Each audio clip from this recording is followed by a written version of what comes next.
So over the last 2 weeks, 2.5 weeks or so, I have been working on my resume and sending it out to prospective employers to look for new employment. And haven't gotten anything yet, but super optimistic. But no, absolutely not. That is not the case. I am actually thrilled to be in the industry that I am. I am a real estate managing broker owner of a brokerage here in Fort Collins, Colorado, Northern Colorado. But I do suspect that there is going to be a number of realtors that do find alternative employment, especially after some new rules came into play. I am thrilled for our team to be lean, mean, nimble, and able to pivot in the event of market shifts like we're seeing, both on the regulation side as well as on the market in general side. But we come to you on the first Tuesday of every month, as well as every Monday at 12 p.m. To talk to you guys about Fort Collins overall, what's happening, city council, all that good stuff. So make sure if you haven't, join some of those lives. There's some decent information on there. Try unbiased. I think it's just generally pretty good information about Northern Colorado to know whether it was me or somebody else putting it on. But once a month, on the first Tuesday of every month, we do a market update. And while this is a living in Fort Collins lifestyle type YouTube channel, yes, there are a fair amount of people who are looking at relocating to the area. So if that's you, give us a call, text, or email. We'd love to help you. We're meeting with like 3 or 4 people today, coincidentally, from Wichita, Kansas, from Berthoud, so not too far of a move, and then from Nashville, Tennessee. I think that's it. So 3. So sorry for exaggerating. But that being said, a lot of people who are watching this channel, while yes, it is extremely important to know about everything that's happening in Northern Colorado, it's also important to know what's happening in the real estate market because, well, if you're buying or renting, which we need, a place to live, this information is going to be pretty decent for you to hopefully make some educated decisions, whether that's working with us or somebody else. We are going to talk to you about the median price of homes, inventory, interest rates, the NAR settlement. We're going to dive into that just a little bit, what's happening in the market in general, and kind of just some discussion overall. If you have any questions during this, it's going to be about 20 to probably about 15 to 25 minutes or so. Make sure to leave a comment. I will try to get to it as quick as I can. And we do have time to go over if needed. Now we're going to start. Colorado actually just came out with an article about the median price of homes. So let's jump into that.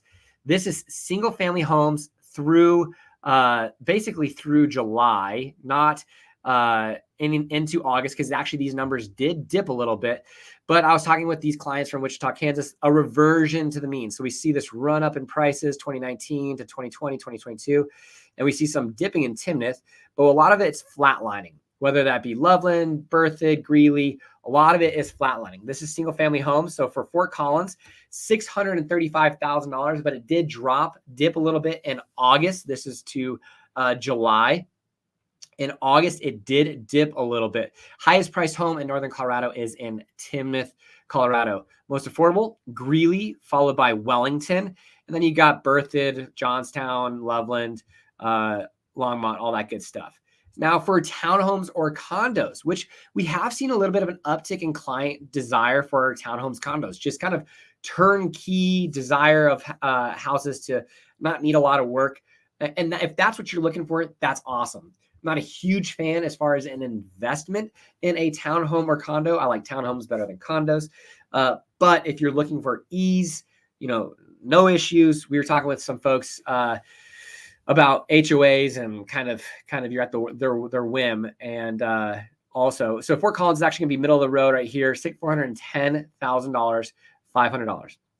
Let's see here. We're gonna come back. All right, let's see here. Come on. All right. The next thing, we will now show you a different screen. Interest rates dropped a little bit over the last 2 weeks. Fed chairman came out and said, hey, the time has come.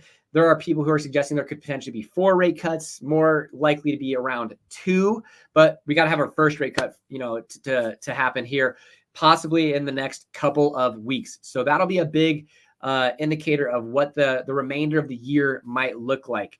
But interest rates have come down a little bit over the last few weeks.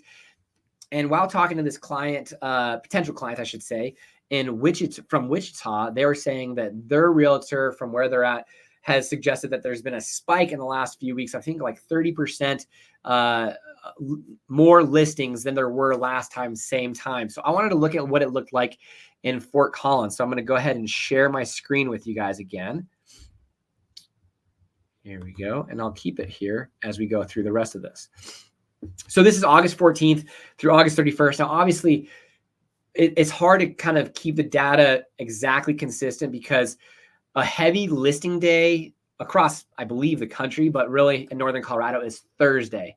So if the 14th dropped on a Monday or a Wednesday or a Sunday, could skew this data a little bit. But we actually see we see the exact same amount of new listings between August 14th and August 31st this year versus last year. A little bit of an increase in new listings versus 2024 and 2023 versus 2022. Now, remember, interest rates started going bananas in June of 2022. So that is really when the market had a little bit of a shock and sellers were like, hell no, I am good. Maybe they just moved into their house, or maybe they've lived there only a year or two and they would have potentially sold, or 3 or 4 years. But they're like, dude, I'm stuck. I love my mortgage. I might hate my house, but I'm not selling. Well, now people are starting to kind of come accustomed to the idea of higher interest rates. So we see a little bit more new listings, but not nearly as much as we saw kind of, I wouldn't say a normalized market, because 2020 and 2021 were crazy rocket ships of markets. But versus 2021, there was 128 new homes versus 118. So we still aren't to that level of new listings to really, peak inventory, but we will get to that here in a second. Let's see here. Homes for sale in this area versus so I looked at Fort Collins versus Denver, Colorado Springs, Boulder, Windsor, Loveland. So this is inventory. So Fort Collins, our inventory this year versus last year up 32.8%, highest inventory since 2017. Denver up 44. Colorado Springs 30. Windsor is wild at 83.8%. Now, I was trying to think about what would cause that to be the case, homes for sale. And my guess is Windsor has been kind of a entry level community. And so maybe that is an area that is people have moved there. They've lived there for a few years. And now they're like, hey, if interest rates are even the 5s or low 6s, I'm good. I'm out. I can sell and move on. But 83.8% more inventory is quite a bit. But still, it's only the highest inventory since October of 2018. And I'm going to show you guys something here in a second that's really going to put things into perspective. And hopefully you guys will be able to see it. Actually, let's go view. Let's go 150%. That'll help. View. Full screen. All right. And then Loveland, 34.6%. Now, I don't know if you guys can see this, but this is what I wanted to show you. No means are we going into, at least my perspective, like a 2008, 2009 type recession. Active monthly listings, January, 375, 413 through July, 696. This is in 2008 for Fort Collins. Active listings. We had, 4 times as many listings in this time period as we do today. So we would have to increase inventory 4 times for it to be kind of on that brink of, pull one Jenga piece out and the market can crumble. That even being said, our prices in Fort Collins dropped, what was it? 2.5% and 0.5% respectively in 08 and 09. So we still did pretty well, even at this inventory level. And our number of sold listings, was kind of in line with what we've seen, So it's our number of sold versus active listings. We have just been in a market for a decade of low inventory, really since 2012 and 13, where our inventory just completely plummeted. And new construction, we've talked about Fort Collins' challenges with new construction, like yesterday when we were talking about development and the appeal process and how we could potentially get it from 3 to 4 years to maybe 2 to 3 years. And it's just a very comprehensive picture that we have to look at. Closed sales, demand. Fort Collins down 15.1%. Windsor up 13.8%. We did a video recently about Windsor, Colorado, and kind of its expectations. It has been one of the darlings of really Colorado in the sense of growth and desirability. It is at a population of 42,000. And by, I think it's 2041, so 17 years, on the low end of population expectations, they're expecting it to be around 60,000 people. And on the high end, 80,000 people. So Windsor is absolutely expected to be kind of this darling of Northern Colorado, a very desirable place to live. Excited about city council there as far as, what they're kind of projecting as viewpoints, some of the development. But I do think that it has some challenges as well. But this is demand. So closed sales. And these are homes that closed in August of 2024 versus August of 2023. Now, August and July are our heaviest months for closed sales. And this year, definitely versus last year and versus 2021, I didn't do that, but we could have looked at it. But it is just really, our demand has dropped off, not a cliff per se, but quite a bit. The next one is going to be homes under contract. So this again kind of goes into, we started to see interest rates dip a little bit. And I'm going to show you a text message from one of our team members that suggested that, hey, interest rates dropped and quickly homes started going under contract. So we actually saw an increase of 4.2%. The only place that saw a decrease was Boulder at 5.3% and Loveland at 15.6%. I don't have a great explanation for that as far as why did Loveland drop as far as demand goes. So I don't have a good explanation for that, but I do believe that it's directly correlated to affordability. And we'll show you a screenshot from the Realtor magazine that suggests that, hey, as soon as interest rates drop even a little bit, there is this huge pent-up demand for homes. And so this kind of suggests it, a little bit of a pop in this year versus last year, because we did see a little bit of a drop in interest rates. All right. Let's go here. Let's remove this. All right. Speaking about interest rates, one of the things that we are doing for our clients, and we're excited about this because, hey, this is the power of having a team and really a broker that we work with and trust. We have closed 80 plus deals on the buyer side since June of 2022. And I say June of 2022 because that's really when interest rates were at 6% and above. And we're talking to them about offering a bulk kind of lender discount if they were to, a lender incentive to use them for a refinance. And so we're going to pump this once we get it negotiated, because we haven't finalized our negotiations, but we're going to send this out to all of the clients that have closed since June of 2022 saying, hey, 0.5%, it's worth considering. We've got some clients that have closed at 8.25%. And so if they could go from 8.25% to 6%, talk about basically an automatic raise of or drop of expenses, but feels like a raise in income. My sister and brother-in-law, their son went into kindergarten this year. No more childcare expense. So they feel like they got a huge raise. And that's what like a refinance would do. And I'm not sure, when to pull the trigger. I personally am of the belief that I believe a 5 to 5.5% 30-year fixed mortgage is healthy for the market. So if you want to try to wait and hope for that, I think that's great. I think 0.5% is the general rule of thumb of, hey, if interest rates drop 0.5% from where I'm at, it's worth considering on the refinance. And then payback, you can look at how long is the payback for that. If you're looking at selling in a year or two, probably a refinance is not necessarily worth it. But let's look at our interest rate charts real quick. I'm sorry, I sound not great. All right, let's see here. Stop screen. Let's go to our interest rate charts.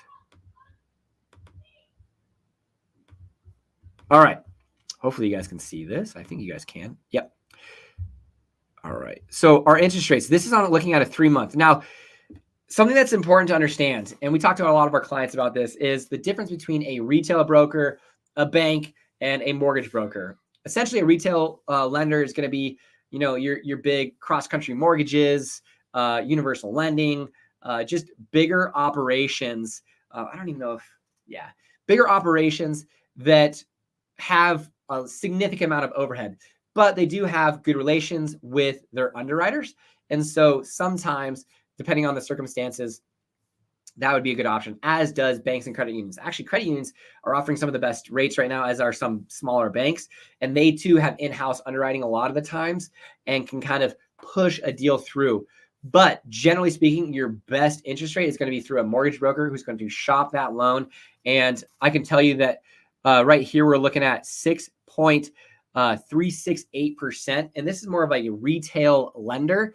And if you were to go with a mortgage broker, you'd be at like 5.99% to 6.1%. And this is with a 740 plus credit score, 30-year conforming greater than 80%.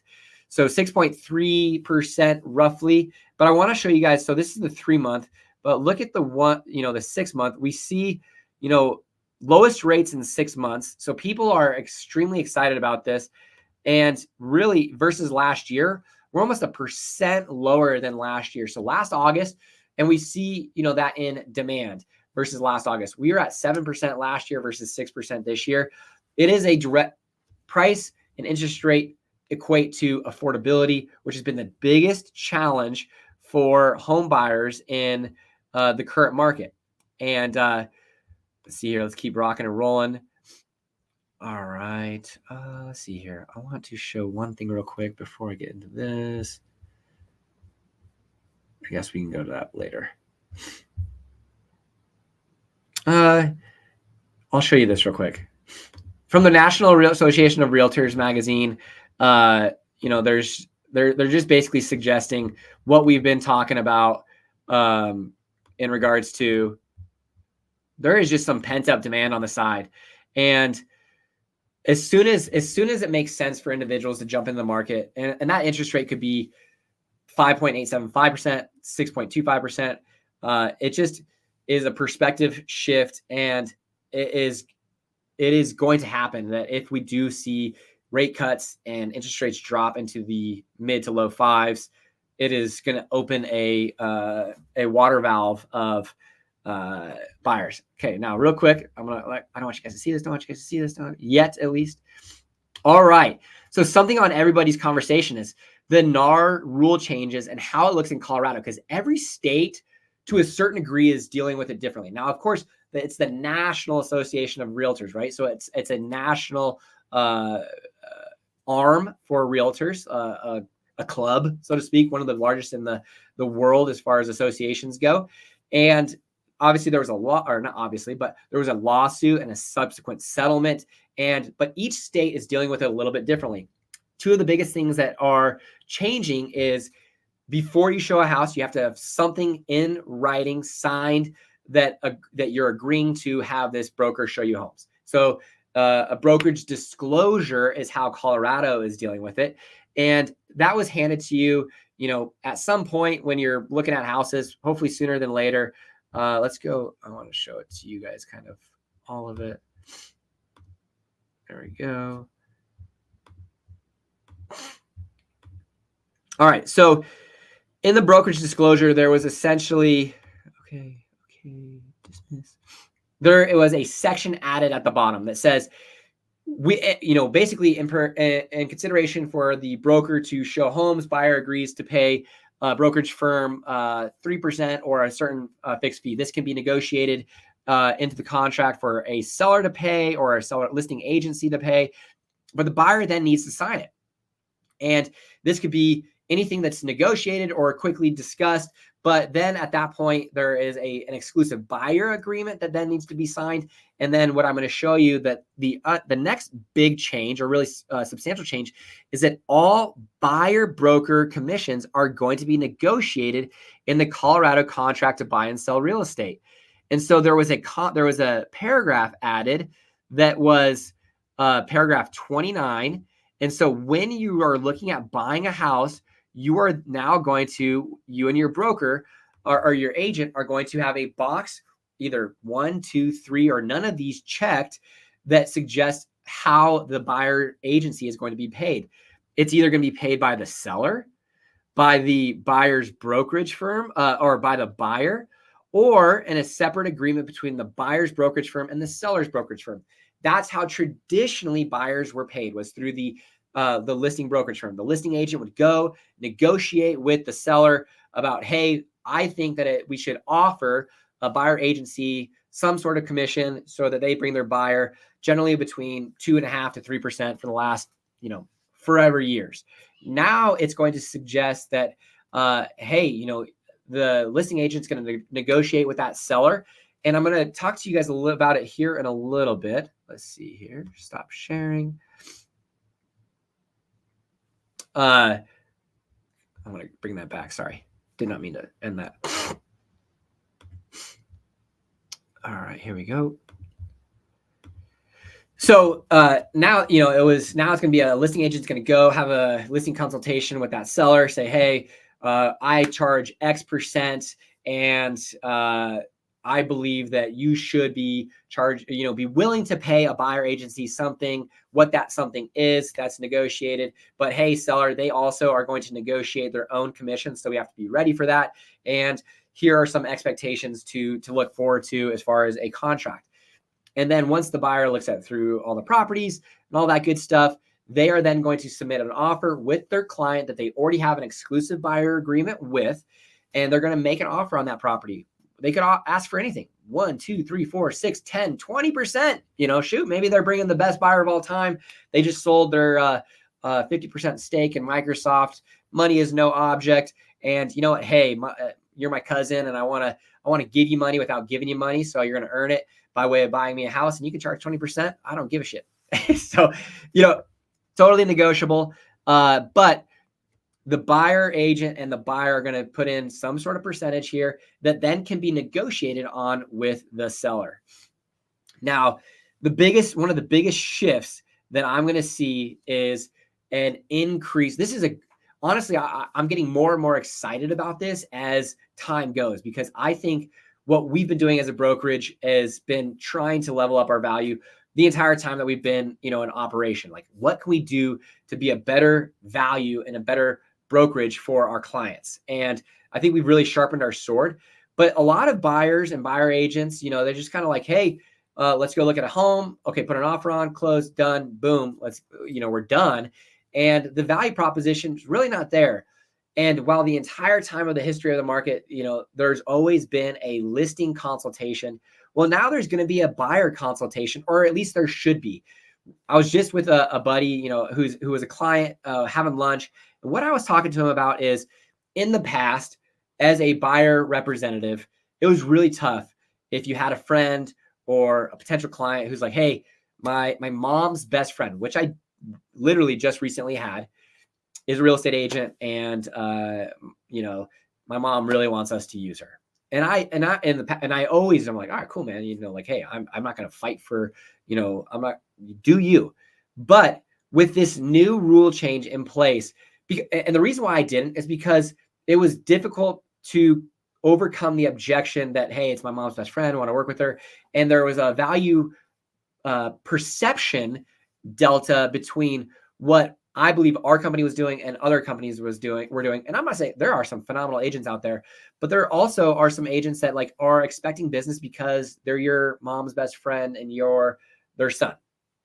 And so a conversation that I want to have at this point is going to just suggest that, hey, have they had a buyer consultation with you and represented what value they're representing for you? And do you agree with that? And if so, great, go for it, rock and roll. If not, ask them to have a buyer consultation with you to discuss and go over what the expectations are and what values they're going to provide. And if you'd like me or my team to discuss with you our buyer consultation, we'd be happy to do that. And if you feel one way or the other at that point, at least you feel confident in the decision that you're making. So I think that's a really good thing for the market because, hey, there's going to be, I think, a huge separation. I actually think that our company might be getting a raise in what we've been getting paid over the last, few years, because there has been this kind of value gap. And I also think there's going to be on the other end that there's going to be agents that, maybe sell 2 or 3 houses a year, don't have a great value proposition, but are willing to do it for 0.5% to 1%. And they're like, hey, I don't really, what I'm going to do is I know I have a license, I can drop a contract and have a managing broker review it, and I will, get us through to the closing table. And if that is about value proposition, that's great. At that point, maybe as a buyer, like, all right, I'm cool with that, but I'm not expecting to pay, top dollar. And when I say I'm not expecting to pay, by way of purchase price of the home. I don't feel it's right for me to pay $590,000 when I could maybe pay $575,000 or $580,000 if they're only having to pay 1.5% or 1%, whatever that number might be. But I think that's super important as far as that goes. All right. As far as kind of like actual market happenings going on. So Connor sent to the group, hey, last 3 homes at 5.875.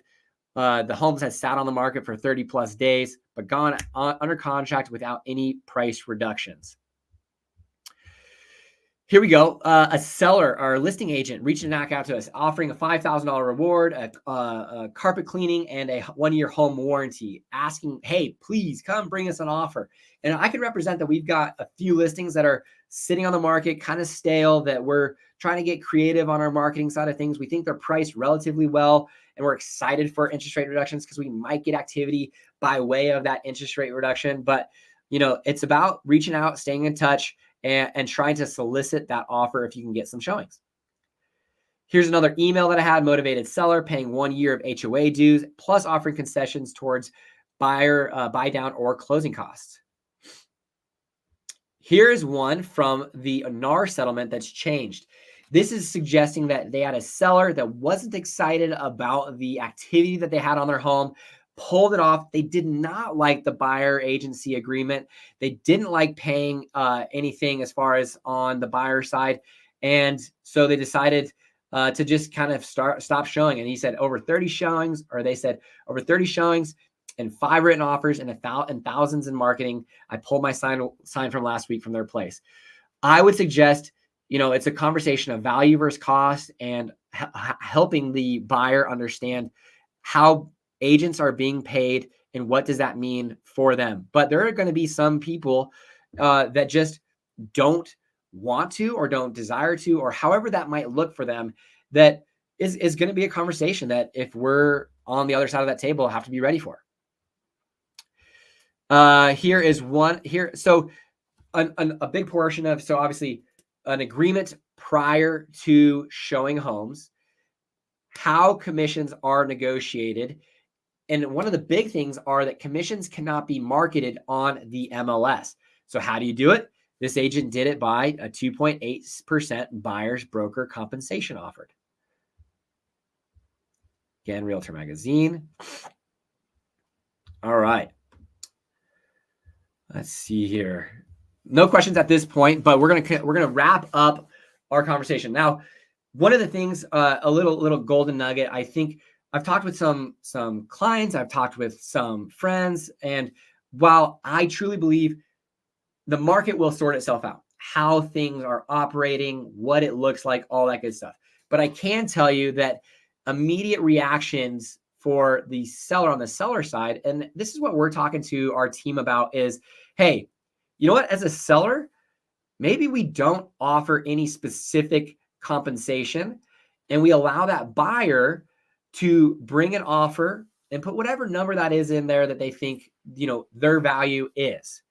And the reason that is because, well, maybe we were going to offer 2.8%, but the buyer agent comes in and offers 1%. Well, as a seller, you immediately save 1.8%. And we talk about a net execution price as a seller.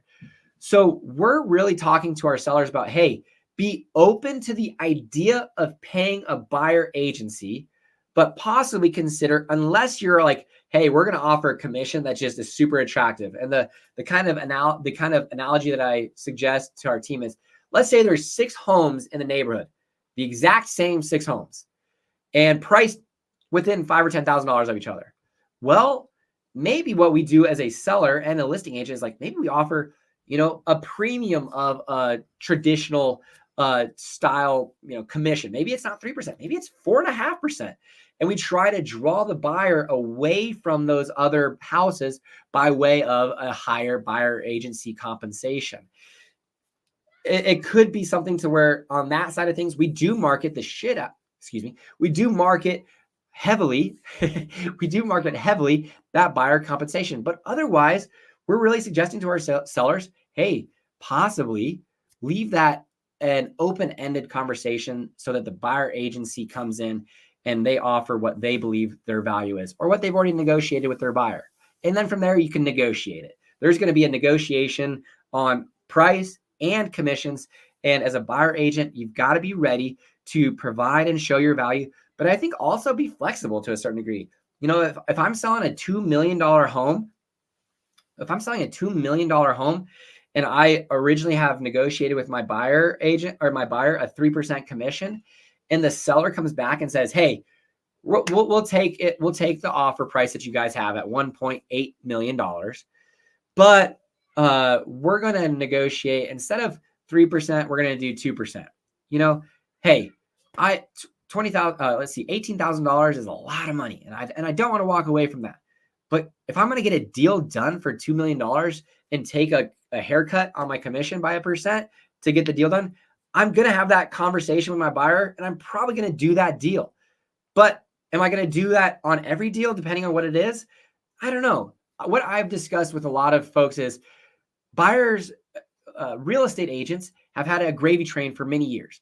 But even during that gravy train doesn't mean that all deals go smooth. Maybe let's just say 60 to 70% of deals are smooth sailing, no issues, no harm, no foul. But it's the 30 to 40% that you want us on your team that can get us through a hairy situation and negotiate $10, $20, $30,000 plus, depending on your purchase price, of concessions, of reduction of price. Those are the deals that get hairy and need to figure out how can we get through this to make it a win-win for everybody. And those are the deals that you absolutely make your money. It's a conversation of value versus cost. If we cost you 3% on the purchase price of the home, but if we save you $100,000, and I do absolutely have an example of that. We had a client that was looking at buying a house that backed to an open field, $1 million house. The lot was owned by Deal and Doug dealership. There was multiple offers on this house. We never even looked at it. It went above list price. Now, tell me this. If you've bought a house that's $1 million that has views of I-25 and the mountains, but then in year 2, a massive car dealership gets built right behind your house, do you think that helps or hurts the value of your house? In my opinion, I think it could drop your house value by $100,000 or $200,000. So maybe that $1 million house is worth $800,000. So that 3% commission that I'm getting paid on $1 million, $30,000, is that worth saving the home value of $100,000, $200,000? That's the conversations that you need to have. Cost is important, but value is more. So I've got some questions. I'm going to go into them. Here we go. Hey guys, can you shut it? Little one's coming in and say hi. All right. Can I just go look at an open house without signing with a realtor? Absolutely. Yep. Open houses, fair game. You'll probably get pressured a little bit from a listing agent to get the deal done, get the deal signed. But absolutely, go look at open houses. And they're also, with the buyer brokerage disclosure, you're not signing an agreement. Hold on. Get out now. Get out now. Go. Get out now. What? Hey, listen. Remember what we talked about last night about going to your room if you guys can't listen? Dude, I'm in the middle of working, homie. I just wanted to say something. Sorry, guys. What's up? Noah's making my book and making it with.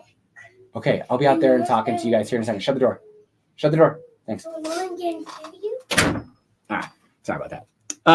Absolutely, you can go look at homes. Sorry, I'm getting all sweaty. Got all nervous. Kids are back in school. I was trying to get this going. Yeah, absolutely. I should put them on. They'll be talking all about real estate. They're building a fort right now. You can buy it for $150,000. Okay, let's keep going. Yes, you can go through an open house. The buyer brokerage disclosure, that is signing so that buyer can show you the house. And if you do happen to go under contract, yes, you are agreeing to some form of compensation. So there is some concern there, but it does not tie you to that realtor to show you other homes. But feel free, go look at all the open houses you want. This new NAR settlement rule seems like it's making it even tougher and more expensive to buy a house. What if you don't like the realtor you initially signed the contract with? You know, if you sign an exclusive buyer agreement and you view a house, dude, Boonsy, I'm in a meet. Okay, Tony gets to see Boonsy. Come say hi. You say hi, dude. Hi. This is Boonsy. This is Boomsy. You can say, "What's up, dude?" No? Daddy's got to work, homie. All right. Well, Boone's going to chill with me while I'm going because his sister's destroying him. All right. New NAR settlement seems like it's making it even tougher, more expensive. What if you don't like? So yeah, if you've signed an exclusive buyer agreement with a realtor, look at what the terms state. I would absolutely read that.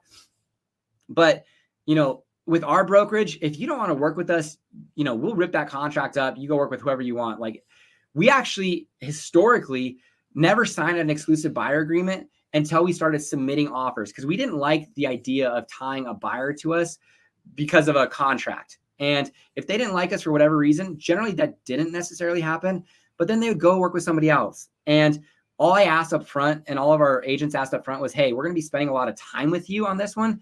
Whereas on the listing side, it's a lot of money. On the buy side, it's a lot of time showing houses, doing due diligence. We just ask that if we're going to be spending time with you, you respect our time by way of not going and having houses shown by 10 different folks. But it is important. You are legally tied to that person for 6 months. So you could work with somebody who's an absolute, jerk of some sort who decides, hey, you agreed to work with me for 6 months and I'm not going to rescind this contract. But a lot of folks, in Fort Collins, at least Northern Colorado, from my perspective, if you don't want to work with them, have a serious conversation with them, ask to be released from that contract. You would want to sign a termination agreement with them than to go officially work with other realtors. I don't necessarily, absolutely, he's got more hair than dad. I don't necessarily think that, let's see here. What was I going to say? I got distracted by the hair comment. Everyone knows anyways. Let's see here. It seems like it's making it more expensive. No, I don't think so. The way that I talked with my team about it, watch houses that are listed on, let's say, August 15th, which we did look at this, August 15th, listed for $600,000. Did they do a price reduction on August 17th when the NAR settlement rule came into effect by 3%? No one did that across the board. So the expectation is that there are going to be buyer agent commissions paid. It's just what can be negotiated. I don't think that it's increased it. I know that the hope was that it's going to decrease prices.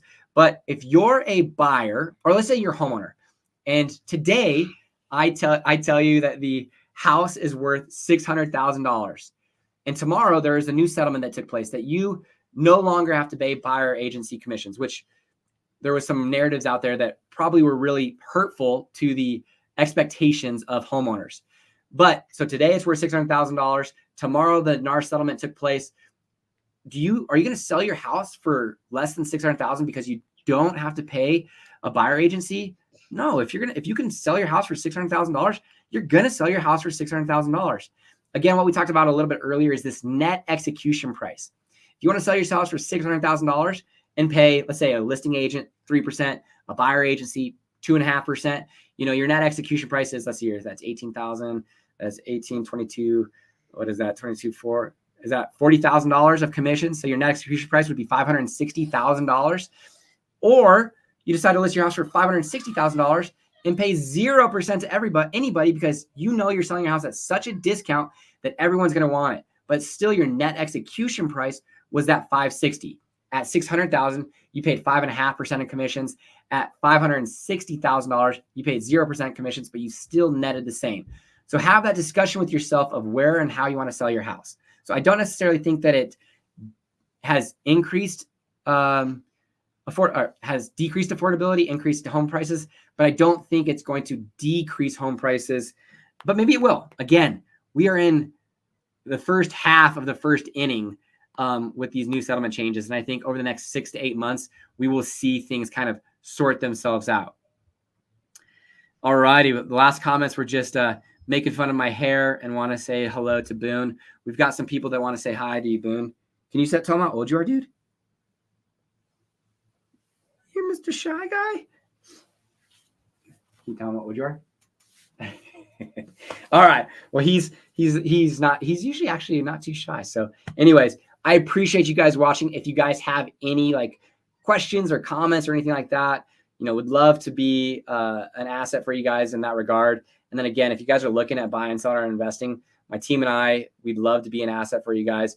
We're super excited about this because we think we provide a ton of value and look forward to kind of exemplifying that, and by way of a buyer agency agreement and how that looks. So appreciate you guys watching. Let's see here. Until next time, have a great day.